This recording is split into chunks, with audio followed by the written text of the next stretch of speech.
आपण बघत आहात AKP न्यूज मराठी, आपला आवाज आपली ताकद।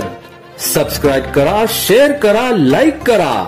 AKP news Marathi. रेडीमेड कपड्याचे बिल न भरता बिल भरल्याचे खोटा मेसेज दाखवून फसवणूक करणाऱ्या यासीन रहमान शेख वय 37 राहणार गोवंडी मुंबई यास उपनगर पोलीस ठाणे हद्दीतून गोपनीय माहितीच्या आधारे जेरबंद करण्याची कामगिरी नाशिक पोलीस आयुक्तालयातील आडगाव पोलीस स्टेशनच्या पोलीस अंमलदारांनी केली।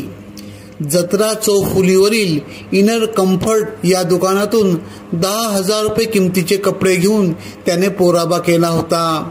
सदरची कामगिरी आडगाव पोलीस ठाण्याचे वरिष्ठ पोलीस निरीक्षक प्रवीण चव्हाण यांच्या मार्गदर्शनाखाली सहाय्यक पोलीस निरीक्षक निखिल बोंडे, गुन्हे शाखेचे PSI प्रवीण दाईगंडे, मयूर निकम, सुरेश नरवडे, देवराम सुरंजे, शिवाजी आव्हाड, ज्ञानेश्वर कहांडळ, निलेश काटकर, दादासाहेब वाघ, दिनेश गुडांबे, सचिन बहीकर, निखिल वाघचौरे, इरफान शेख, अमोल देशमुख यांनी केली। AKP न्यूज साठी ब्युरो चीफ अनवर खान पठाण, नाशिक।